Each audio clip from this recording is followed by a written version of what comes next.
Interesting. Yes, and so one question you had, it's something you said earlier that was very powerful, that kind of flourishing is a product of overcoming suffering. So if someone has led a life of complete privilege, for instance, with very little adversity, can they flourish? What might it look like? What are No, your thoughts? And oh, that's interesting. I will feel sorry for you. If you live in privilege, you never suffer, then the best can happen to you that you live a shallow life. You live a shallow life, you don't know what life is all about. When tragedy strikes, you collapse because you're shallow, you have no foundation. You're not prepared. Your person, Oh, your person grew up in privilege. And remember the story about about Buddha. I mean, yeah. the parents try to protect him from suffering, try to shield him from suffering. But when he go out and see suffering for the first time, his world collapsed. So he cannot live himself. So he has to live, walk away from the palace and search for answer to his suffering. That's the origin of Buddhism. So, so you be protected by, and for example, another powerful story, but Tolstoy, the, the death of Ivan, the death of Ivan.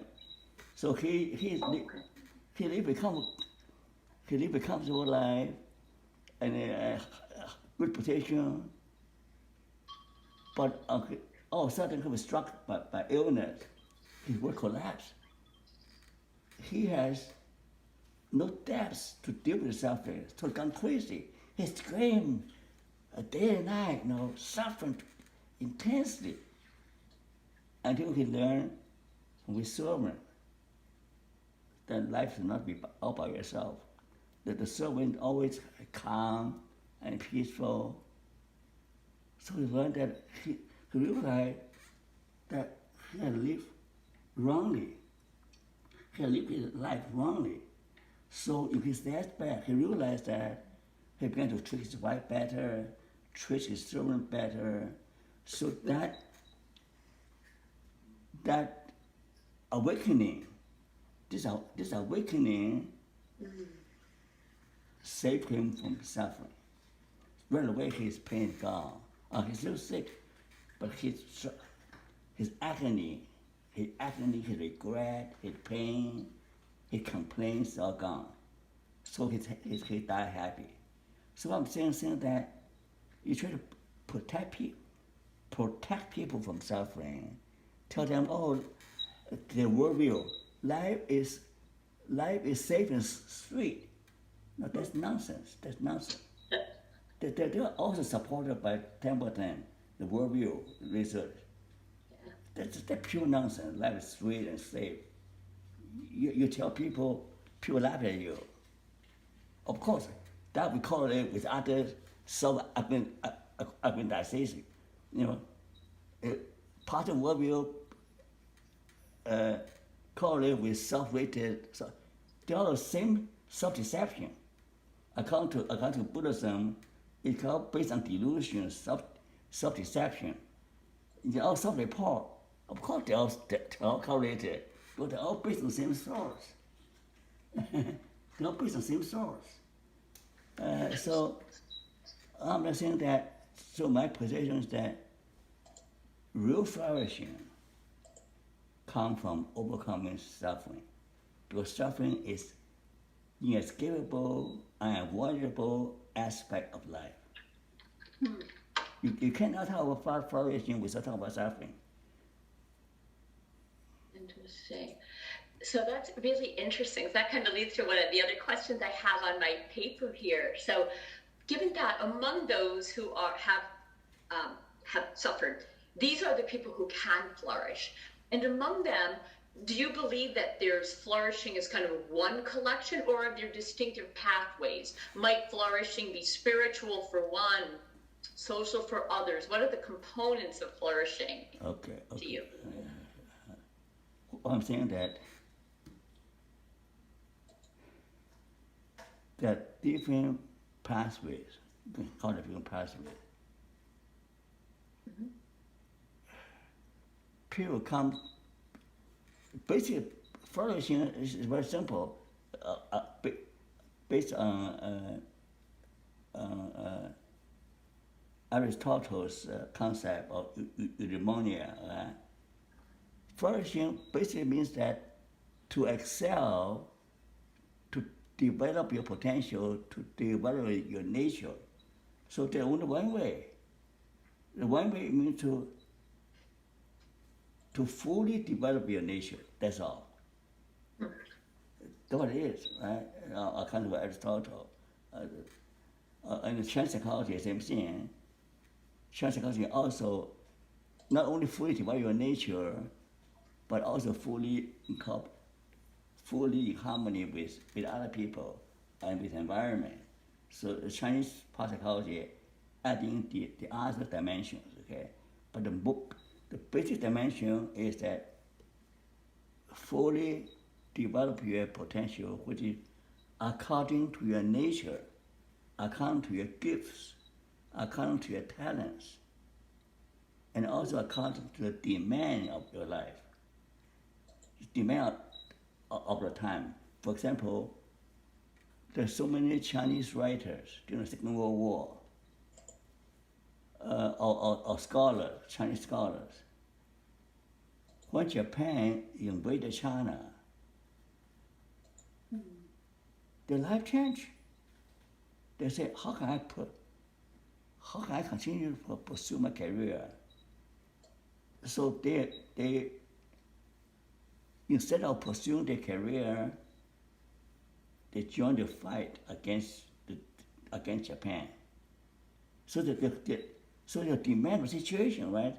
The demand of the situation means that right now your life is most meaningful when you try to save your homeland, try to save your home, your country. So they joined the resistance.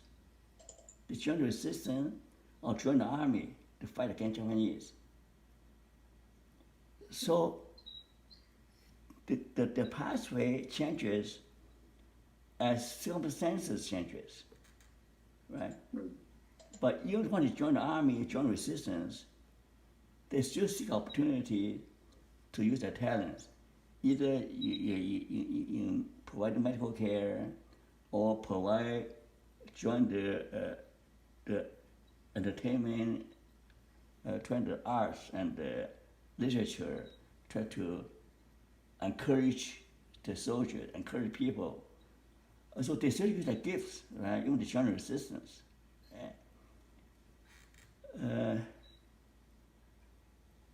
So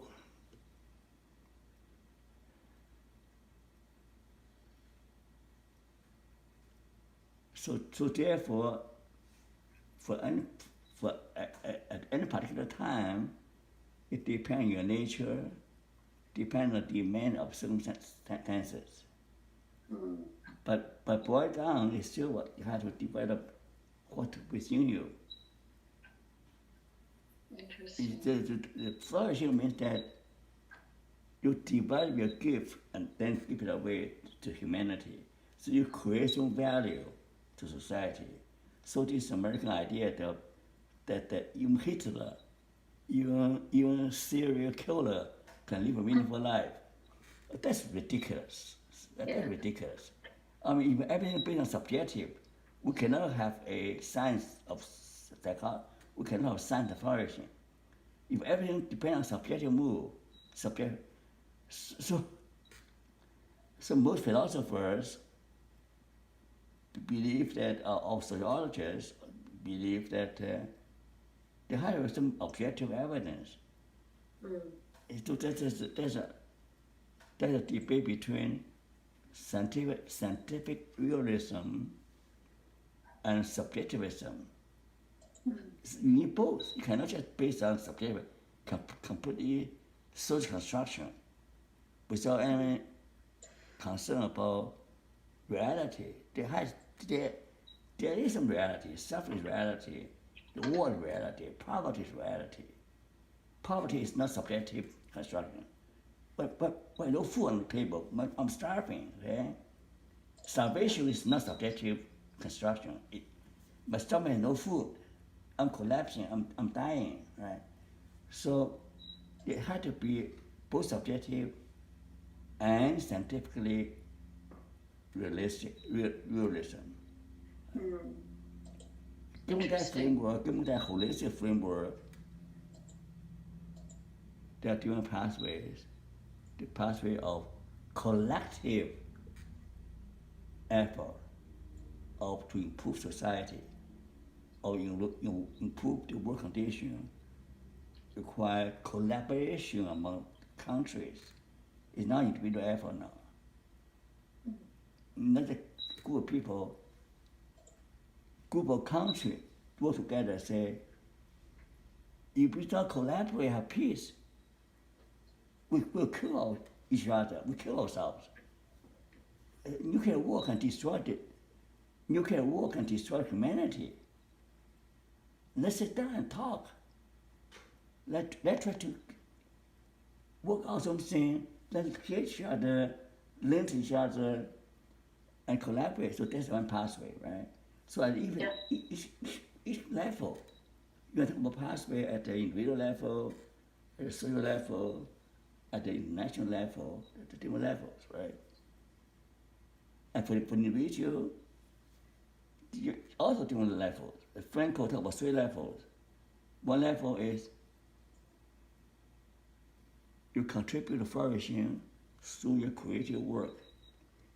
You apply your heart, your mind, your soul to do whatever you do. Then you feel good about yourself.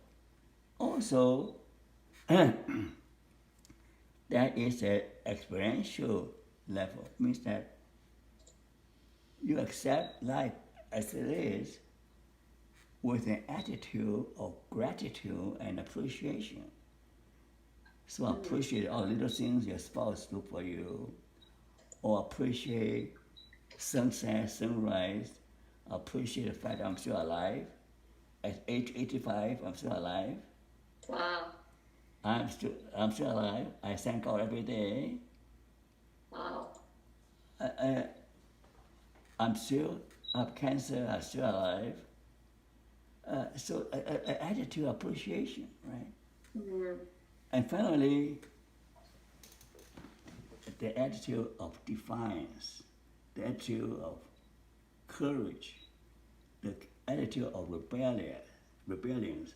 So I, as a Chinese, come to North America, look at American psychology, I rebel against it because my whole body recoils against the idea. Yeah. Against my whole body, every cell of my body recoils against the teaching. I said, that's not what life is all about. Life is not like that. Life is not always peace and prosperity. Life is not always a cakewalk. Life is not just. My whole body recoils against that. My body rebels against that. Because my life experience, my culture, taught me suffering is part of life. You better make peace with suffering. You better learn how to transcend and transform suffering in order to flourish. So the rebellious is part of flourishing. Let me rebel about something that's not right. So the American psychology, Europe rebel against that. Asian rebel against that. Because something is not true from their life experience. So anything that's true had to meet 3 criteria. It had to be true through experimental tests. It had to be true universally. It had to be true, resonate with your personal experience. That is true for your experience. Yeah, it's true. It's true. I experienced that in my life. You had to resonate with it, right? So you had to pass these 3 tests.